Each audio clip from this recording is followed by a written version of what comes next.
Pemirsa, di segmen sebelumnya tadi kita sudah mendengarkan keterangan dari kuasa hukum terdakwa yaitu Bapak Igede Pasek Suardika mengenai apa saja keberatannya dari tuntutan-tuntutan yang diajukan oleh jaksa penuntut umum pada sidang pertama yang memang agendanya tadi adalah pembacaan dakwaan. Ada yang dinilai berbeda, termasuk juga tadi mengeluhkan bahwa memang sepertinya ada sanksi sosial yang diterima sehingga kemudian menekan image dari terdakwa selama ini. Kemudian juga Pak Ahyar mungkin bisa diberikan tanggapan juga mengenai tuntutan pasal berlapis yang dituntutkan oleh jaksa penuntut umum pasal 285, kemudian 289 dan juga pasal 294.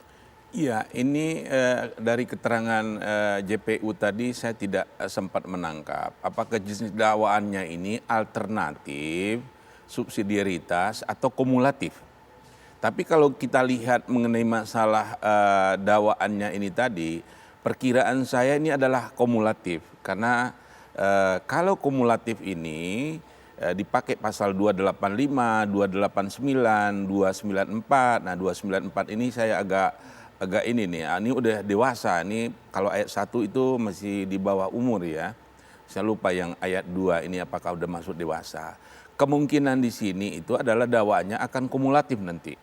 Kalau kumulatif tentu juga akan ada pasal yang dalam azas-azas buku ke-1 KUHP akan dipakai karena ini pelaku satu orang, karena pasal banyak yang dilakukan itu adalah akan menggunakan apakah pasal 63, apa pasal 64, apa pasal 65 KUHP. Ini yang kita kenal dengan konkorsus atau gabungan tindak pidana. Jadi satu orang melakukan perbuatan bisa juga melanggar beberapa peraturan perundang-undangan. Ini diatur di dalam 283. Bisa juga dia memang beberapa kali melakukan perbuatan. Ini diatur dalam diatur dalam pasal 65. Atau forgeset handling, tindak pidana yang berlanjut berkali-kali dilakukan. Nah, ini ancaman pidananya pada pokoknya itu yang terberat tambah sepertiga. Itu kalau memang dakwaannya ini dia akumulatif. Dilihat pasal mana, dia akan buktikan pasal-pasal itu. Yang dia kumulatifkan tadi yang mana, jadi nanti akan menurut azas hukum pidana, itu yang terberat tambah sepertiga hukumannya. Katakanlah 285, kena yang lain 285 kan 12 tahun.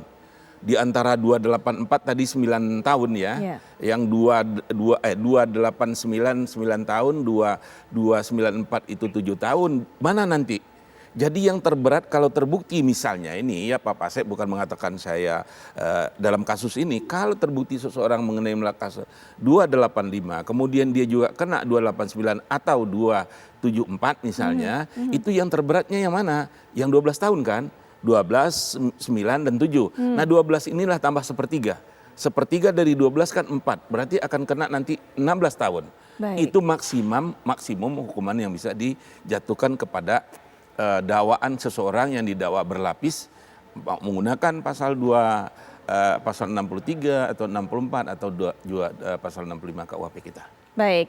Nah, Pak Pasek, kami juga sebenarnya ingin bisa mempertemukan walaupun memang secara daring dengan jaksa penuntut umum untuk bisa menjelaskan tadi, memberikan keterangan kepada Pak Gede Pasek mengenai keberatan-keberatan tadi yang dilontarkan oleh Pak Gede Pasek. Tapi memang hingga dialog ini berlangsung, jaksa penuntut umum tidak bisa bergabung dan juga memberikan keterangannya kepada kita. Tapi saya sudah punya narasumber lainnya, yaitu Ibu Ana Abdillah dari Women Crisis Center Jombang yang juga merupakan kuasa hukum dari korban. Assalamualaikum warahmatullahi wabarakatuh. Selamat malam Bu Ana. Halo, selamat malam. Baik, Bu Ana, bisa mendengar suara saya? Saya agak tipis. Baik, ya sudah terdengar jelas suara Bu Ana. Baik, Bu Ana, dalam perbincangan ini di studio sudah hadir Pak Ahyar Salmi selaku ahli hukum pidana, kemudian juga secara daring bergabung dengan kita adalah Bapak Igede Pasek Suardika selaku kuasa hukum dari terdakwa tentunya. Nah, Bu Ana mungkin juga bisa dijelaskan satu hal tadi yang sempat juga diutarakan oleh Pak Gede Pasek adalah ini kejadiannya adalah 8 Mei 2017, tapi kemudian dilaporkannya 2019 sehingga kemudian ada keraguan mengenai visum e repertumnya bagaimana. Nah, ini sebenarnya apa yang membuat korban dari jarak antara waktu kejadian dengan waktu melaporkan ini cukup lama, ada 2 tahun jeda di situ, Bu Ana. Iya, terkait bukti visum yang diragukan, ya saya kira ini juga menjadi satu persoalan pada saat berkas itu ke-19 gitu ya. Nah, kemudian ini juga yang harus jadi perspektif kita bersama bahwa bukti visum itu bukan bukti yang mutlak gitu, bukan satu-satunya alat bukti gitu. Banyak sekali alat bukti yang lain yang bisa menguatkan terkait pembuktian, prosedur pembuktiannya gitu. Dan yang mungkin juga perlu diingat bahwa banyak sekali beberapa di antaranya itu adalah korban gitu. Jadi ini bisa dikatakan kejahatan berlanjut ya gitu. Konsep 294 sendiri pencabulan memang dia sudah bukan anak tapi dia masih belum dewasa gitu. Jadi mungkin ini juga tidak bisa digiring pada persoalan suka sama suka gitu. Saya kira Mahkamah Agung juga sudah seringkali menerbitkan putusan-putusan di mana itu berorientasi pada hak-hak korban gitu. Termasuk pada perspektif perkosaan itu sendiri yang diatur di dalam 285 KUHP. Itu sih Mbak. Baik, nah mungkin juga bisa dijelaskan Bu Ana kepada kita, tadi juga sempat ditanyakan oleh Pak Gede Pasek, ini kejadiannya 2017 dan ada selisih waktu yang cukup lama, 2 tahun hingga sampai 2019, sampai akhirnya korban ini berani mengungkapkan dan juga berani melaporkan. Apa yang terjadi sebenarnya selama 2 tahun itu, kenapa tidak langsung saja melaporkan di saat kejadian, Bu Ana? Nah, saya kira itu juga sudah disampaikan kepada korban ya. Kenapa korban pada saat situasi sulit apa itu yang harus diingat. Situasi sulit apa yang dihadapi oleh korban sehingga butuh waktu yang cukup lama untuk akhirnya dia berani untuk menceritakan peristiwa kekerasan seksual yang dialami gitu. Tentu tidak lepas dari intimidasi, tekanan gitu, bahkan situasi-situasi yang diciptakan yang membuat dia itu takut untuk melaporkan kasusnya. Itu sih Mbak, dan mungkin yang perlu diingat bahwa kelima korban yang berani memberikan keterangan di kepolisian ini semuanya dikeluarkan di pondok pesantren. Artinya tidak ada mekanisme di pesantren tersebut ketika ada kasus itu responsif untuk dan berorientasi pada hak-hak korban. Seperti itu situasinya. Baik Bu Ana, kami hanya ingin kembali lagi memberikan kesempatan Bu Ana untuk bisa menjelaskan kepada masyarakat dan juga tentunya karena ini kesempatannya berdialog juga dengan Pak Gede Pasek. Mungkin Pak Gede Pasek juga bisa memberikan tanggapan terhadap tadi yang disampaikan oleh Bu Ana. Kalau tadi menanyakan mengenai masa kok jedanya cukup lama, cukup jauh karena memang ada intimidasi di masa-masa itu Pak Gede Pasek. Bahkan juga kalau tadi Bu Ana mengatakan korbannya ada 5, semuanya juga dikeluarkan dari pondok pesantren tersebut Pak Gede Pasek. Ya, jadi ada beberapa hal mungkin tadi saya kelupaan terhadap masalah persidangan tadi. Nanti saya tanggapi tentang Bu Ana. Yang pertama adalah ketika proses dari penyidik ke penuntut umum. Ini juga menjadi sangat aneh di mana penyerahan tahap kedua itu dilakukan dini hari, jam 2.30 dini hari. Jadi dari kepolisian kepada kejaksaan ini sangat tidak lazim juga terjadi. Kemudian perubahan persidangan dari PN Jombang ke Surabaya itu ternyata dari bulan Mei sudah ditetapkan. Padahal berkas itu masih ada di kepolisian. Tapi di level pengadilan itu sudah berpindah ke Surabaya. Ini artinya apa? Memang ini sudah disiapkan segala sesuatunya.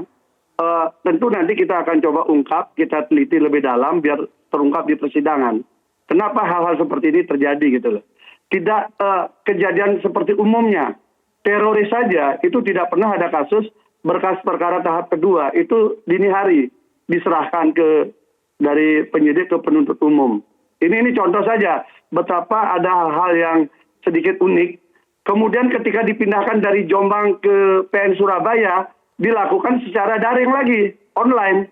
Loh, untuk apa kemudian dipindah ke Surabaya kalau memang hanya untuk online? Kenapa tidak di Jombang saja kalau online itu? Sehingga KUHP juga terpenuhi gitu loh. Ini contoh saja betapa banyak sekali hal-hal yang lucu. Kemudian yang perlu kami sampaikan juga bahwa sebelumnya sudah pernah model-model begini dilakukan kepada beliau, tapi kasusnya tidak kuat sehingga di SP3. Itu ada. Jadi kenapa kemudian beliau hanya melakukan perlawanan yang secara publik mungkin dianggap tidak elok, itu karena kelelahan dan kejengkelan beliau kok begini, saya dicari-cari terus gitu loh. Dan sebenarnya tidak hanya kasus ini saja, ada kasus lain juga dicari di luar daripada urusan pencabulan, pemerkosaan, ada juga kasus lain terkait dengan usaha beliau yang juga dicari, khususnya pabrik rokok dan sebagainya. Jadi kita melihat ada sesuatu yang di luar kasus ini yang cukup melatar belakangi kemudian ini terjadi gitu.